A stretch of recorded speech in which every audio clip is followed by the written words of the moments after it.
Welcome to the Evolution of Music and the Consumer panel. I'm humbled to be here with this incredible group of panelists. You'd be hard-pressed to find a group more knowledgeable about the music business. My name is John Amato. I'll be your moderator today. I'm the president of Billboard and The Hollywood Reporter. Just to give you some context on the panelists, I think you all have their resumes, so we don't need to go over that. But Irving Azoff, amongst other things, has been referred to as the fifth eagle. He's the CEO of Azoff MSG Entertainment. He was the CEO of Ticketmaster, the executive chairman of Live Nation, and has managed some of the most prolific careers in music. Next to him is Scooter Braun. Scooter has admitted to driving a purple Mercedes-Benz.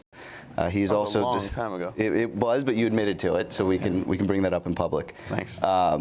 He's also discovered the largest pop star of our generation. He's a film producer. He has 3.6 million Twitter followers, which is 15 times the aggregate of the rest of the group. Next to him is Mr. Lucian Grainge. Lucian sells approximately, or his company sells approximately 40% of the music in the U.S., which is 10 percentage points better than his next competitor. At least. At least. Next to him is Mr. Rob Light. Rob presides over the largest music talent agency in the world. And next to him is Mr. Bob Pittman. Mr. Pittman's company reaches 245 million Americans per month. And at the end is Pasquale Rotella. Pasquale is the founder of Insomniac and operates the largest North American music festival. So, pretty exciting group here today. I think we wanted to start with just running down.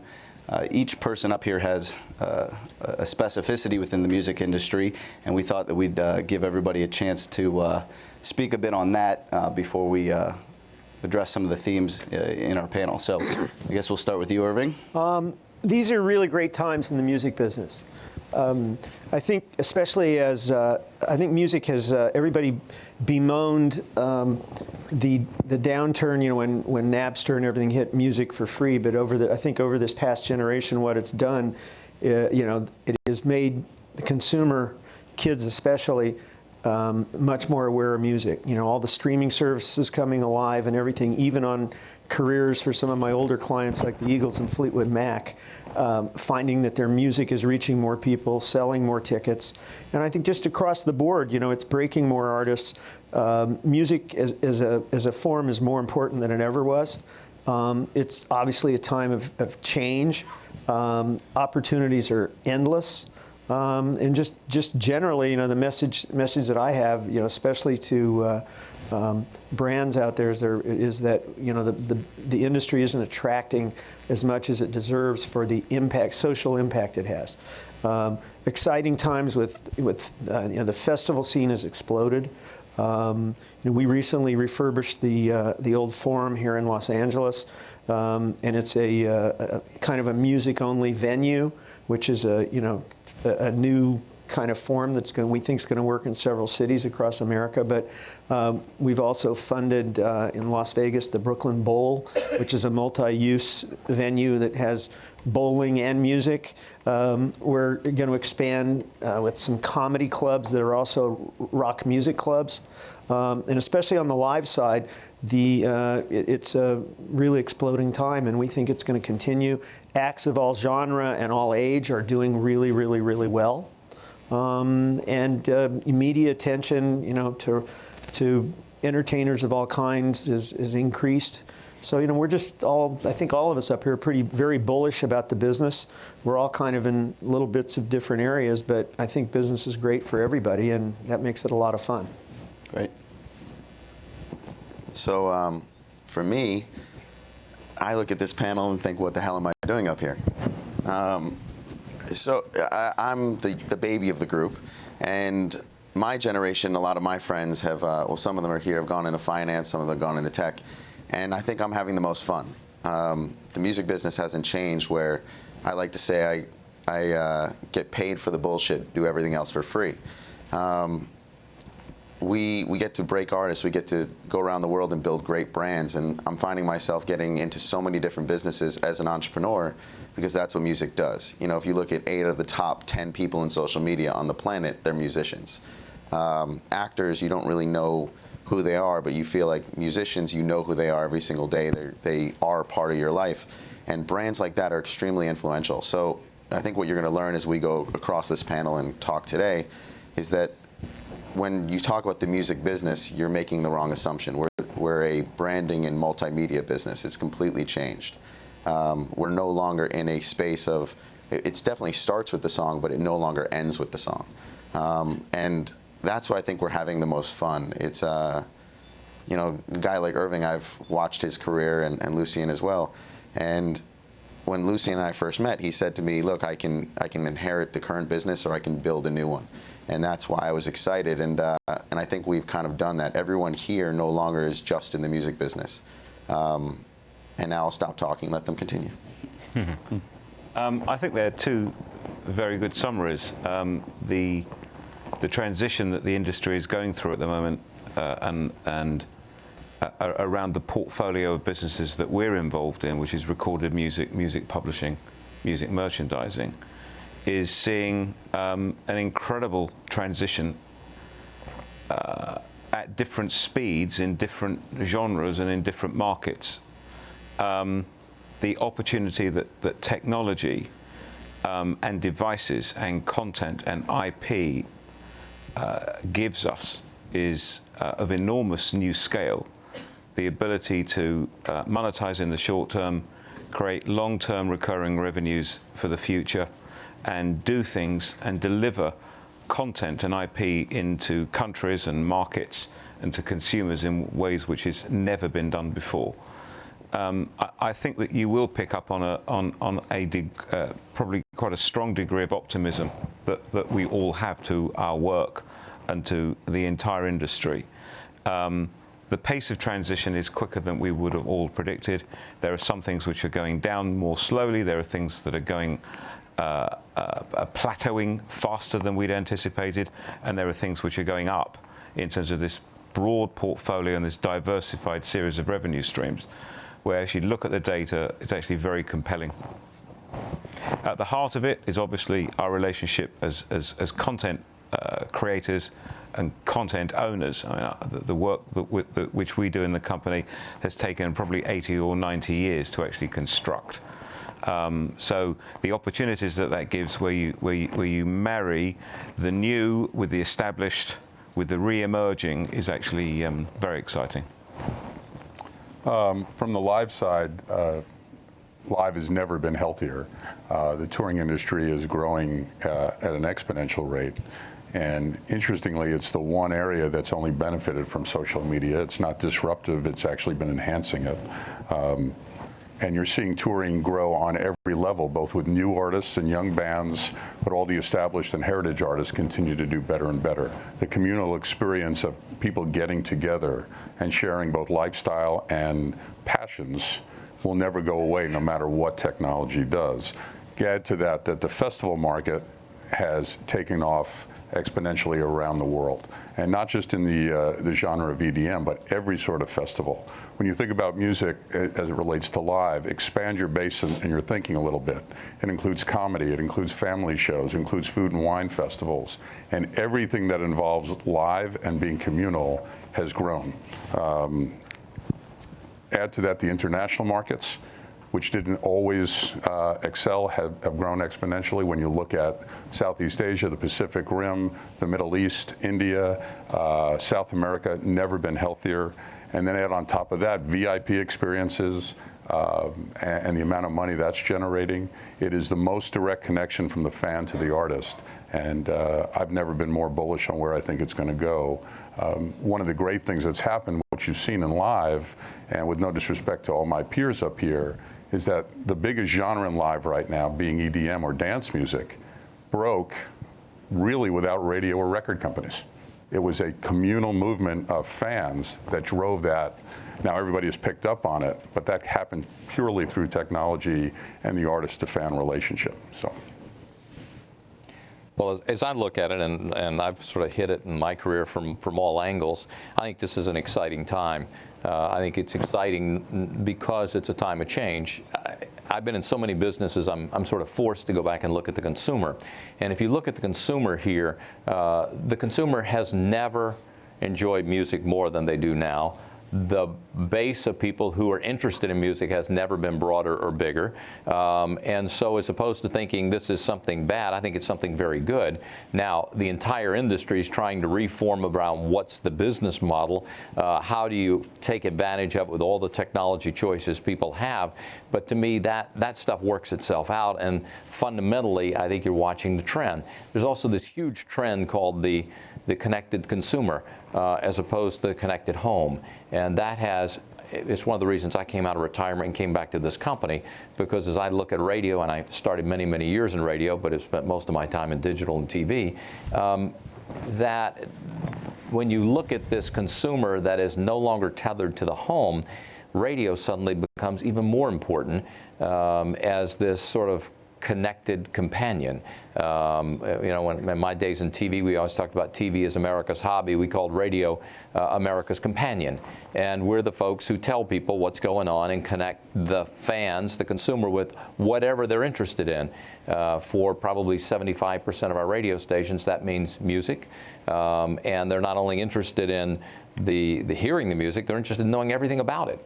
They go listen to it on the music collection, but radio's the place where they find out everything about it and make decisions about which concerts to go to, which TV shows to watch that have music, which music to buy or put in their playlist or exchange. So like these folks, I think it's never been a more exciting time. And I think for us, one of the challenges as a company was to stop thinking radio is a tower and a transmitter, and to think that it's really a franchise and a relationship that we have with the consumer, and we need to be on every device talking to them in every way we can.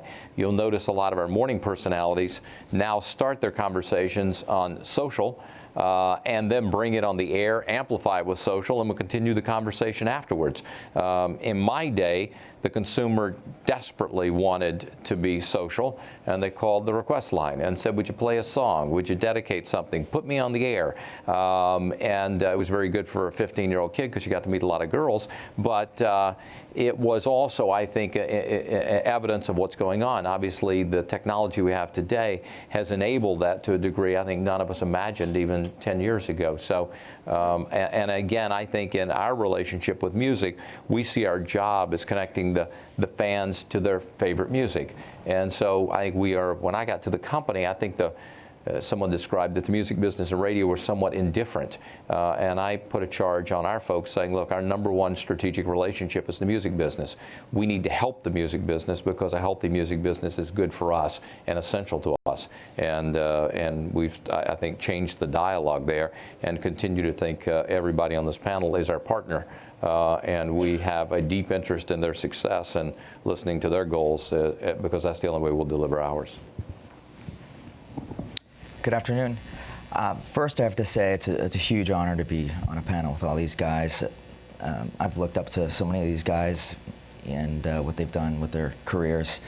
And it's great to hear how many people feel on the panel that EDM is a big part of music right now. It's, I started out of passion. Someone mentioned that it was this culture that kind of bubbled up. And my first event had 400 people, and now my largest event has 400,000 people. So it's been a crazy ride, and the amount of artists that are coming out of dance music, it's amazing. I was just meeting with someone the other day, an artist that I'm talking about doing some business with, and he's like, yeah, I was into hardcore metal, but I don't know how to play guitar, and I wanted to be on that stage so badly. So it's so accessible for people to be able to. And now he's DJing, now he's producing, and he's making music on computers. And there's a lot of young people coming out of this culture, blowing up overnight. They go from virtually being nobody to getting $50,000 gigs on every weekend, every Friday, Saturday. It's pretty amazing what's happening in dance music. it took 20 years for it to get, I don't know any other genre of music that took this long to blow up, but now that it's on the radar, there's collaborations with hip hop artists and pop artists, and it's just amazing where it's gone. And time's flown. I mean, Scooter, you said that you're the youngest guy, you're the baby of the group. I used to be the baby of the group. I don't know what happened overnight, but like, it's. I have bad news for you. So, it's just incredible where dance music has gone. And live events, I mean, there were no festivals when I started, and now there's major festivals popping up in every market, and it is fueling new artists, it is fueling new genres, new subgenres of dance music on a continuous basis, and it's very exciting. And then the content side of things, I mean, we have a media company that we just started within the past year within our company, and that's a whole nother business, and it is very much part of music, the music business, and the overall experience. It's not just about the music, it's about everything around it as well. The whole experience, the content, it's exciting. It couldn't be more exciting. Great. So Pasquale, you'd mentioned, I noticed that you did an event in EDC in Mexico City. Rob, you had just spoken about how touring's becoming more global. Lucian, how do you see music becoming more global? Is your business becoming more global, or has it always been global and we're just talking about it more now? I think it's always been global. We have an opportunity to talk about it as a result of the technology and the ability to distribute. We operate in approximately 70 countries. We're making music in probably 70 languages. We are investing as a company enormous amounts of money in creating local content, local audiovisual content. What we're seeing is what is driving the new models, what is driving subscription, the new access model, local downloads, and maintaining in some markets, for example, Germany and Japan, the physical CD business is local culture, local language, local artists, local composers telling national stories. And then when you have a balance between a great international repertoire, which we refer to as the English speaking, so the bulk of it comes from America. Australia has an occasional say. New Zealand, we have an artist called Lord, who's been phenomenally successful this last year, and of course the United States and the UK. So you put that together in terms of our recorded music business, and it's accelerating opportunities, digital. Our relationships with telcos and ISPs are entirely different to what they are with streaming and subscription services. Our relationship with YouTube around ad-funded creation and the income that we derive from that in continental Europe is utterly, totally different from the paid premium subscription model, for example, in Sweden. So we're seeing a patchwork quilt of different technologies, different products. I mean, if we have an act in Japan that may sell 2 million equivalent of an album, it's not going to carry or be marketable anywhere outside of Japan. So to the investment and the ability to create local artists, bolt them onto a general huge scaled offer of international artists, as well as a catalogue that's taken 70 or 80 years to create, means that the dialogue that we can have with consumers, with fans, with platforms, distributors, tech companies, the things that we're doing with telcos in Latin America and for example, where we're building in bundles into the transaction of a new phone. It's a petri dish of ideas and opportunities. It is not without enormous challenges. Just listening to all of us speak, I hesitate for a second. You know, when you run a business and when you're running a global business, let's not underestimate there are things happening in different ways and at different speeds all over the market. We had a very tough year in Japan last year as an industry in terms of content, and that is improving. But there were other parts of the world that grew for the first time in a decade. So we're getting contradictory information, but at the same time, with all the challenges and all the opportunities for scalability and this global approach around copyright, around IP, around media, very exciting. So Irving, as the music business is becoming more global, for your artists on the touring side, is it a harder job for them? No, it's actually becoming easier. You know, some of my older artists, you know, both the Eagles and Fleetwood Mac, are able to play just about anywhere they want, and you know, especially, you know, for some reason, the UK, Ireland, Canada, Australia, the other English-speaking countries, actually, I think, have a greater interest in live music even than the United States. So you'll sell more tickets per cap there than anywhere here. But you know, the Eagles are about to go. We're doing, you know, I think it's 19 shows in UK and Ireland alone. Wow. So that's very internationalized. In the old days, if you would sit down and you would say, you know, we're going to do a 60-city tour, 45 of those would be in the United States. You know, if you want to pick your 60 best dates now, I would say roughly 60% of those will be outside the United States. Wow. Bob, when we were on the call leading into this panel, you'd mentioned that the music business is becoming a media content business. What did you mean by that?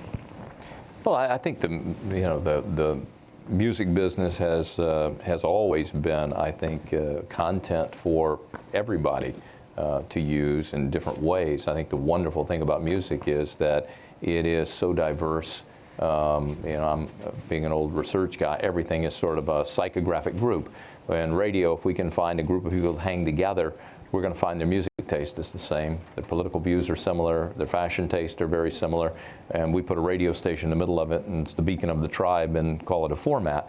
But I think music does that. If you look at advertisers today, they find the same thing. If they've got a pickup truck, there's going to be some artist, some music that is just right for that group of people.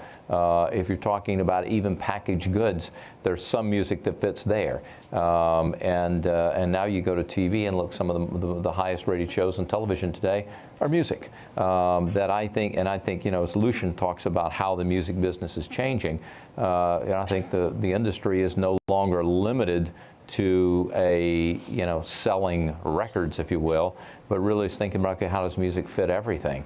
And I think that's probably the most exciting thing about the music business today is it's always been that popular. It's always had that characteristic. I think we just never had sort of the business model to make it happen.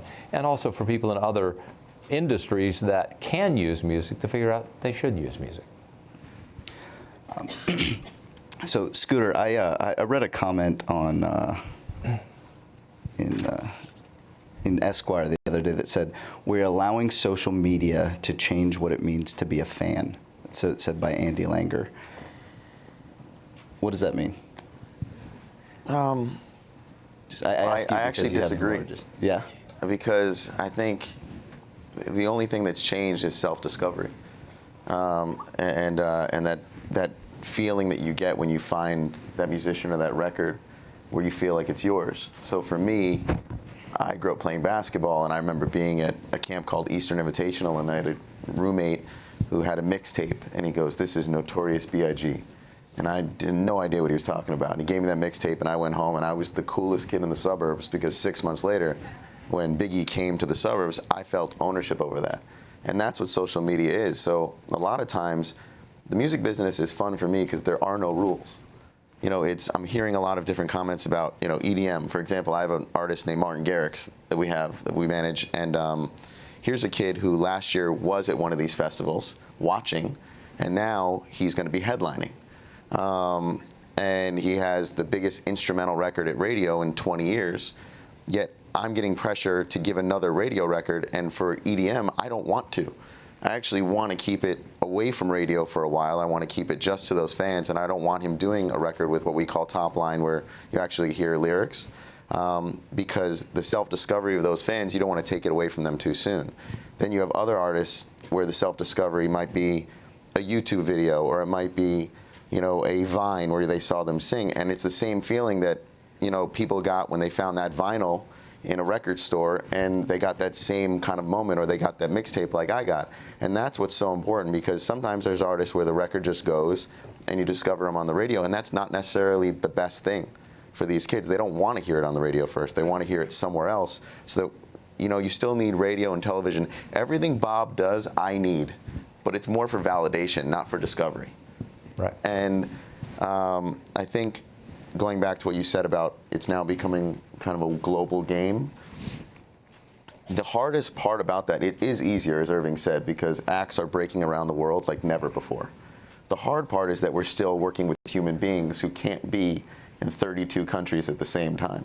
So I think before it was, okay, let's break the states, and then we have a year and a half out, and then we start touring around the world and going. The problem is that now you break an act, and they're expected to be in every single one of these countries the next day, where kids are all feeling like when they go home after school, they're going online and they got their friend in Germany and they got their friend in France, and you know, they have this whole group. And an agent like Rob, he and I have problems because we're trying to do the promo, but then also get a tour out in time, and that's the whole issue. So if anyone here can figure out cloning, you'll save the entire management industry. Frozen soundtrack. Oh, exactly. The Disney Frozen soundtrack is the best thing in the world. You make a cartoon and they go everywhere. But that being said, I think as far as what you're saying about social media, what it's done is given access like never before.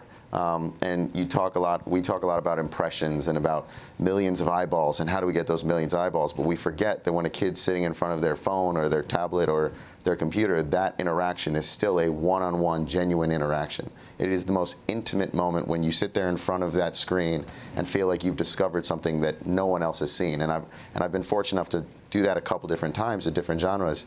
And that is the most important interaction. So what social media has done is just taken that feeling you had when you went into that record store and found that vinyl and just put it on your phone. Mark Geiger recently said that streaming will be a $72 billion a year business in 10 years. So far, is there any indication that that's conceivable? I'd like to know who he spoke to. I think Billboard. Yeah, I'm sure. It's not something anyone can comment on. I wish we did have a crystal ball. But I mean, are you seeing any indications? Clearly, I think it's up 51% year over year, the streaming business. It's probably higher. Right. I mean, the indication I think we're seeing is that it's coming, and that I think it's 28 million are paying at this point. So it's just the data and the consumer behavior is incredibly compelling and becoming very, very compelling.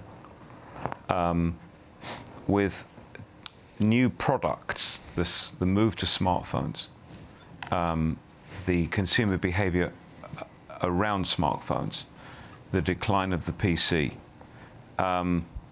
is very, very helpful to access the streaming. And we are seeing, it's quite interesting, believe it or not, the decline of the CD is probably more challenged by the distribution than actually the demand. In some markets, we're seeing, again, as I said, completely contradictory evidence. That in the United States, we have about 40% of the market, around 35% is physical. In Japan, which is the world's second biggest market, it's 80% physical. In Germany, which is the world's third biggest market, it's approximately 65 to 70%. So what declines and at what speed? What is plateauing? We're seeing some plateauing in effects around downloads and around digital delivery, on purely on downloads. But the reality is that in terms, if you look at apps, if you look at online games, if you look at the huge array of TV and film that is you're available to actually buy online now compared to where we were 2 or 3 years ago. There's a huge amount of content which is available. And then now we've got streaming. Now there's two parts of streaming. There's ad-funded streaming, and then there's subscription. The premium subscription model, something which we are, as every month goes by, we're looking at different consumer trends in different markets. In Sweden, for example, it's 90% of the entire industry, where you have, I think, about 65% of the addressable market, 70% of the addressable market consumers who are paying premium subscription. Now, for all my predecessors who've been in this industry for 50, 60 years, because the reality, recorded music and this part of the IP chain is a mature industry. I don't think any of my predecessors running a global company have ever had a monthly call with the head of their Swedish company, ever. Because it was a distribution wholesaling operation. Now he's showing us, and we're talking to him about what we can learn about what is going on in those Northern European markets, about consumer behavior, about how they manage from an account point of view, et cetera, et cetera. So we are seeing growth. We're very optimistic about it. Technology, products, competition online, new streaming platforms, Beats, Spotify, Deezer. We're about to launch with in partnership with YouTube a premium subscription service. Bring it on. The more that there is, the more markets, the more regions, more product.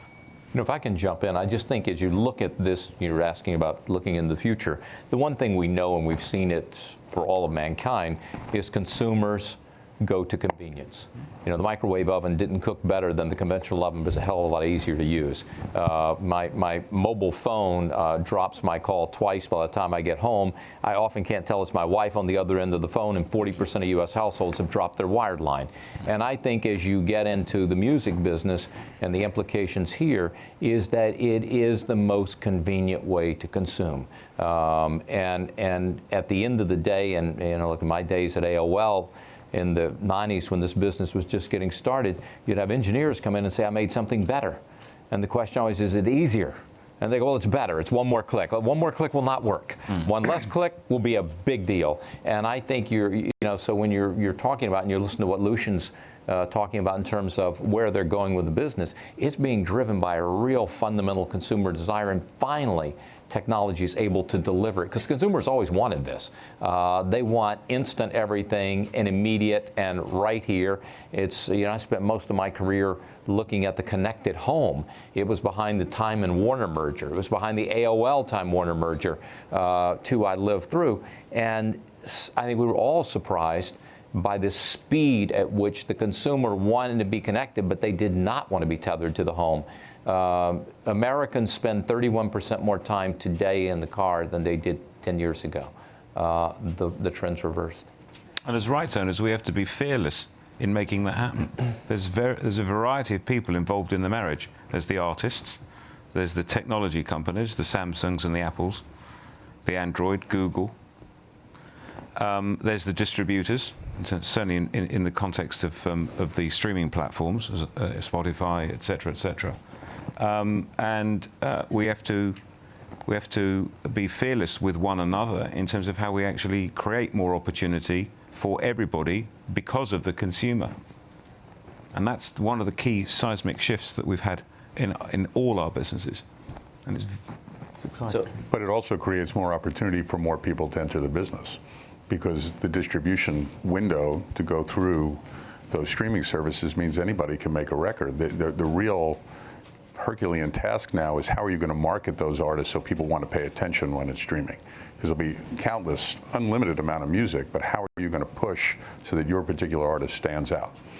And for that artist to stand out so that people want to hear it, whether to go see it live, to buy it, or just to stream it, is going to be sort of the holy grail. It's where Scooter does what he does well, Irving does what he does well, is to bring awareness to those artists. Yeah, but there's a mix of the old and the new. There's something. But the old is going to be old very quickly. What's happening in Sweden, to me, is where the curve is going to go. It may take Japan 10, 15, 20 years to get there, but inevitably, we're going to get there. The next generation of children is just going to be totally differently wired to music than what we're at now. So we're going to get there. And then how do you market? How do you go and promote if radio's not as relevant because they're streaming? So wait a minute. What do you say? Irving, I think the narrative right now is that the artist is more powerful than ever. Is the artist making more money now relative to this than ever before? Well, I think the mix of an artist income has changed, but I wouldn't say they're making the big get bigger, but there's also a lot more money for sooner for artists as they break. I serve on the Clear Channel radio board, and since Bob came in and brought his team and put it together, when you look at a streaming service, that isn't really how we help market our artists and make them more money. Clear Channel in particular, and it's forced some of the other radio chains to follow, have become really good partners in the artist development process. Bob, and through iHeartRadio and the festivals and everything that they've created, Bob realizes, I think one of the comments here was about, radio doesn't break things, but Clear Channel really understands it's more than just radio. I mean, Bob can comment better, but one thing that's kind of a common theme now is throughout the music business, people are it's a time when all the different sectors are very much more cooperative. It's a business where people have found there's not an imbalance of where it's the labels versus the artists and managers anymore. Everybody's really working hand in hand, and I think everybody's making more money. Everyone says the recorded music business is tough. I'm very hopeful that, as this, not only advertising, streaming, but subscription comes along, that'll get even more healthier. But what's really going on, and from my Live Nation days, there were statistics around that, I had Ad Age. I went to speak at an Ad Age conference, and they said, "What do you want to talk about?" And I said, "Well, can you do some research for me?" And they basically did some research and showed me that brands were spending 14 times as much money on sports marketing as they do music marketing. Okay, and we're now seeing a reversal where those marketing dollars from outside our traditional things that those of us up here can spend are now flooding to the music market. So it's only going to get bigger, and with that, I think everybody's going to make more money. And it's a business that shares. There isn't, through the old days there was a lot of push-pull between labels and artists. Everybody's more cooperative these days, and it's really good times. But artists are, newer starting out artists. The old days you'd have a couple of hit records and you'd go sell out 4 days at the Forum. Now you have a couple of hit records and you can make 10 grand a night opening for somebody on a tour. So unless you're an electronic music DJ, then you make 50,000 a night. But I was gonna. Well, just one thing: whether the artists are making more or less, they're making success gets you a lot of money. But I think Irving and Scooter would both agree that the majority of the income for artists now is coming from the live marketplace. And whether that inevitably drives sponsorship and endorsement, but the ability to play live around the world is the biggest income source for most artists today. And how do the artists feel about that? Oh, I'm sorry. In dance music, I don't know what the splits were when there was a band of 4, but you'll have one DJ who travels, with one tour manager, maybe some friends, but he's getting all that money. There is no one to split that money with, and he doesn't have any gear. He shows up with a computer. Yeah, with a computer, and some of these guys are getting paid as much as $1 million for one gig, and they don't need to split that with anyone except for the agent and the manager. So they're making a lot of money. I haven't booked bands or too many hip hop acts. And when it was more on an underground level. But the events that we do, they're killing it. I mean, these guys are making more money than I ever thought, and they ever thought. I mean, it's pretty crazy where it's gone. So how do you keep ticket prices down? Sorry? How do you keep ticket prices down? Where if you have 400,000 people coming to your event, that's a difficult dance. Well, we're doing a lot of people at some of those shows, so. It's a struggle sometimes. I mean, there was an event recently that I think didn't sell out because the ticket prices were too high. a really well-known event. It's called Ultra Music Fest, and it happens in Miami. And you know, the tickets were too high, so you have to find that sweet spot.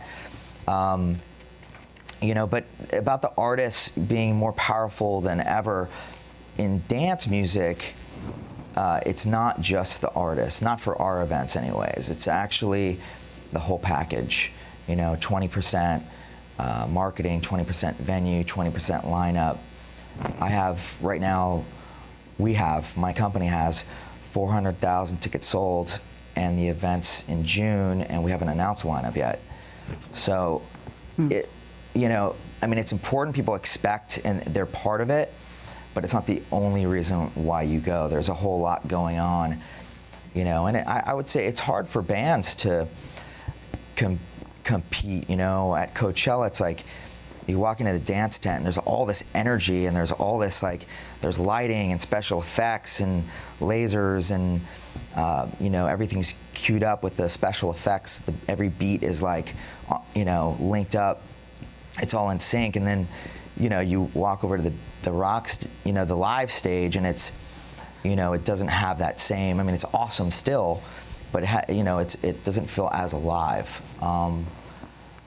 Except if you're watching certain, I mean, if you're a real big fan, but if you're getting introduced and you're a young person, that's what really, like, you know, grabs me, you know, and I'm not even I'm a lot older than a lot of our fans, but the attention span, I mean, you stay engaged when you have all this happening. And about being, if someone mentioned, I think, Scooter, you mentioned about how do you have an artist in more than one place at one time. You know, I think the future is creating, you know, with artists, and it would be a collaboration of artists. But like what Daft Punk is and what Gorillaz is, you know, young people today, what I've noticed, our fans that come to our shows anyways, they're not so particular on what's going on. They they want to believe in the magic that's going on up there, because there's been this thing where dance music DJs or producers are up there and they're not making the beats up there, they're just pushing play. And you know, they are making the beats in their studio, and there's a lot of talent that goes into that, but they are up there to be, you know, there is not a lot to do, but you can find things to do, or you can do nothing. You don't really know, and the fans don't care. They want to be entertained. So, you know, some projects that I've been working on have been where you get, you know, great producers, you get the best special effects guy, you get a guy that can make a Mickey Mouse, Dead Mouse, you know, you create an iconic character, you make sure the music is the best it can be, and the show's as great as it can be, and you know, and you can recreate it. And as long as you're transparent with the fans, you're not creating a boy band, you're actually creating an experience. Just like you'd go to a Vegas show, and you know, that's the future for us. We still want to have those individuals up there, like Martin Garrix headlining a show, but you know, we want a time slot for the show that's happening. And I think that's definitely, and you still package it, you can still market it, you can still sign that brand to a label. People still want to talk about something and want something iconic, but at the end of the day, they want to have a good time and they want to hear good music. How it gets to that point, I don't think they care about the details as much. You know, I think these shows too are a lot like radio stations, in the sense that it's a franchise. I go to Burning Man every year. No one knows what Burning Man's going to be this year, and you just buy, the tickets are sold out, everybody's dying for a ticket. By the way, you build your own camp, there's nothing there. And I think if you look at each one of these big EDM festivals, it's the same as a radio station. Why does someone listen to Z100? Why does someone listen to Kiss FM? Why is it #1 year after year after year? Because they're attached to the franchise. By the way, I do want to just say something, because Rob said something about radio is less relevant in the streaming era. I think radio is probably more relevant in the streaming era. You know, and I think we have to be very careful that radio and your music is really the same as it was when there was an AM radio station, 45 RPM records. The form of the radio and the form of my collection has changed dramatically. but my music collection is when I want to listen to my music and I want to escape the world. Radio is the opposite. It's where I want to find out what's going on in the world. One of the most telling statistics is that in this era of streaming services, radio listeners have increased. And if you look at the research, 70% of Americans, when they say, where did you discover the music you buy in your music collection? 70% say FM radio. If you ask Pandora users, 70% FM radio. If you ask Spotify users, 70% FM radio. Our job is to show people what's out there. By the way, we also tell them what movies out this weekend, what TV shows on tonight, what fashions are out, and part of the job. So, I'm only. And by the way, you ain't gonna sell your concerts without radio promoting it. Bob's and I are old friends, and his key lieutenant is my college roommate, so I love Clear Channel Radio. But I'm also looking 10 years down the road, and I don't believe that terrestrial radio will be as relevant to a 12-year-old today in 5 or 6 years. And if you're going to look forward, I think they are going to get their information, that exact information, from other places and other sources, and the traditional terrestrial radio station will not be relevant the way it was to our generation or today. Now, musically, there may be other formats. I'm betting against you, and I will tell you the research says differently. Teenagers today. So we'll come back in 10 years and do. Teenagers today listen to radio in the same percentage they did when you and I were teenagers. It hadn't changed. Now, what's different is instead of using the request line, they use Twitter, they use Facebook, they use Instagram. When they communicate with each other about things, how we amplify it, we now use that as opposed to going to the press to do it. When we announced the first iHeartRadio Music Festival, we didn't do a press conference. We did a roadblock on 850 radio stations. Guys, I'm going to interrupt you both real quick to save us. The bottom line is, I know you're the agent for a bunch of my acts. I actually disagree with you, but I kind of agree. So here's why. I think the difference is radio will have the same effect. I think you're wrong in that. I just think what you're pointing out is you guys are speaking two different languages, but you're saying the same thing. It's going to be there. There's going to be validation. I think radio will have a different effect on the 12-year-old than it does to the to the kid today moving forward. But I think the difference is that all of us, what we do, is all going to be necessary. I think that's what Irving was pointing out, that we all have to be collaborative, because at the end of the day, what we're doing, which is so interesting to you guys who aren't in our business, so most of the stuff we're saying is probably boring, but what we do is we create content, and that content is validated in different ways in different steps. And as the generations move forward, radio will change in how it validates, but it will still be just as important of a validation moving forward. That being said, what's so important to everyone here is the fact that we do create content, and content's value is increasing every single day in a major, major way. And what we also do is influence. So if you, as a businessman, are flying to Japan, you're probably going to have a better meeting if you can speak Japanese. We speak the universal language, which is music. We can get across to a consumer, a brand, we can amplify anything, because what we make travels everywhere faster than anything in the world. And I think how we validate it, whether it be EDM, I think that you are underestimating the fact that, especially EDM consumers, a lot of people going, 400,000 people, a lot of them are just going to have a good time. I mean, that's really what Woodstock was back in the day. It's just, they're going because they're looking for a place to be 400,000 people and be young and go, woo! That's what they want to do. That's really what it comes down to. That being said, I wouldn't, for the hardcore EDM fan, that base that you need so the 400,000 people show up, those artists matter to them. Those producers matter to them. And I think if you don't give them something that's very real, that they don't show up, and you start to lose your core. And I think that's something as managers we've always known, which is if you don't feed the core, everything else, and the millions of people that come and make them a superstar, that's great, but you always have to know who your core is. And I think you'll agree with me on that. I agree, but it's not what rock and hip hop was. Rock and hip hop that was all it was about. Dance music, you need the artists. And it's very important, but it's not unless you're going, we have different kinds of events. There's our concert events, and then we call them talent showcase events, and they'll do, thousands of people. The biggest artists will do thousands of people, but you don't have a bunch of touring dance music acts. it's very limited. There's No, a I small- think the brand that you've built is amazing because you give an amazing production. People know the credibility of the brand, the franchise. But I think also the artists being collaborative and always wanting to be at those shows and being there together, people can count on that when they see your brand. Oh yeah, for sure. No, it's all these different things. It's not any one thing, and it's not just the lineup. But you got to have the lineup. You got to have the right artists there, and we want them there. You know, and we, you know, but it's a different once you get there. You know, there's been this big with the explosion of dance music. There's been, and people misunderstand what I'm saying about. You know, I've said on other panels that, you know, it's not just about the artists, and they think that I don't care about the artists. I care a lot about the artists. They're very important, but they're as important as a bunch of other things that are happening at the show.